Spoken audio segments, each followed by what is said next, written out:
मैं 3 नवंबर के रोज इस्तीफा दूंगा। उस दिन आगा रूहुल्लाह मेहदी के बाप की एनिवर्सरी भी है, ये आगा रूहुल्लाह ने कहा है। आपको मैं बताऊं कि ये बवाल कब से शुरू हुआ है। अगरचे यहाँ पर जाती इख्तिलाफात पहले से, जब से यहाँ पर सरकार बनी है, उमर सरकार बनी है, तब से नेशनल कॉन्फ्रेंस और आगा रूहुल्लाह के बीच में यहाँ पर इख्तिलाफात देखे जा सकते थे।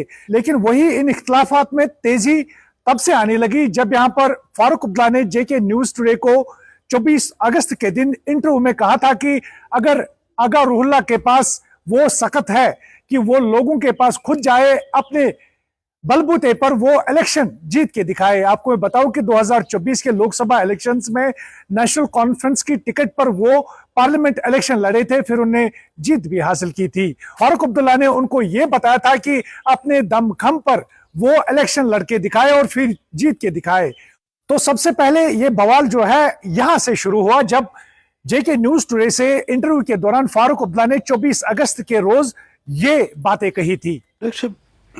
अपोजिशन की बात है, लेकिन आपकी पार्टी के अंदर की कुछ बातें बाहर आ रही हैं, खास तौर पर आगा रूहुल्लाह की ओर से। वो बहुत सी बातें कह रहे हैं, वो आपको कहते हैं फादरली फिगर हैं। तो आपने कभी बुलाया उनको? कोई जमात नहीं है जिसमें अपोजिशन नहीं है जी। यही जमात को जिंदा रखती है। ठीक। कोशिश करती है जमात ये अपोजिशन जो है किस लिए है। मुझे यह बताइए, क्या रूहुल्लाह साहब कभी जीतते नेशनल कॉन्फ्रेंस के बगैर? कभी जीतते? नहीं सर। सुनिए मेरी बात सुनिए, आप मेरी बात सुनिए। आप आपने सवाल किया है जी। अगर रूहुल्लाह साहब ये समझते हैं कि 370 आ सकता है तो करें, पार्लियामेंट के मेंबर हैं, बोले 370, कौन रोकता है? हमने नहीं रोका। मगर जिस तरीके से वो अपने आप को एक कदावर लीडर बनाने की कोशिश कर रहे हैं, मैं उनसे कहना चाहता हूँ आपके माध्यम से कि वो गलत रास्ते पे हैं।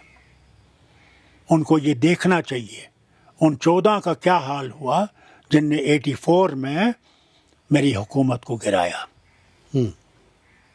आज उनका नाम और निशान कहीं नहीं है। ये जमात जो है ये उनकी है जिनके पास जूता नहीं था। हमारे यहाँ उसको घास के जूते को कहते हैं पुलहोर, वो नहीं था, पजामा नहीं था। ये उनकी कुर्बानियां हैं जिनने इस जमात को जिंदा रखा है और आज भी वही इस जमात को जिंदा रख रहे हैं। हमारे लीडरों से ये उम्मीद करना कि उनमें अपनी ख्वाहिशें नहीं हैं, इस गलतफहमी से निकल आई। आपको लगता है कि रूहुल्लाह 1984 रिपीट करने की कोशिश में? रूहुल्लाह कर ही नहीं सकता है, उसके पास वो दम ही नहीं है। करे जो करना चाहे, बट उसकी मर्जी है, करे। मगर इज ही रिवोल्टिंग? मैं आपको सुनाऊं जी। उससे इस बात का, क्योंकि वो आगा है, आगे जी, वो कुरान को जानता है जी। उससे, उस कुरान से अपने रास्ता ढूंढने की कोशिश करनी चाहिए जो सही रास्ता हो।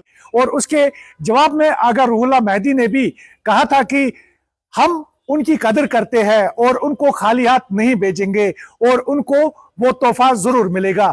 और आज एनडीटीवी से बात करते हुए आगा रूहुल्लाह मेहदी ने यह कहा है कि मैं 3 नवंबर को जब उनके फादर की डेथ एनिवर्सरी होगी तब मैं नेशनल कॉन्फ्रेंस और एज पार्लियामेंट मेंबर रिजाइन करूंगा। चलिए, उसके बाद जो है आगा रूहुल्लाह मेहदी ने भी उनको रिस्पांस दिया और रिस्पांस में उन्होंने क्या उनको जवाब दिया, आप जरा वो भी मुलाहिजा फरमाइए। ऐसा हो ही नहीं सकता कि डॉक्टर साहब मुझसे कुछ मांगे और मैं ना दूं उन्हें, खाली हाथ भेजूं उन्हें वापस। ऐसा कभी हो ही नहीं सकता।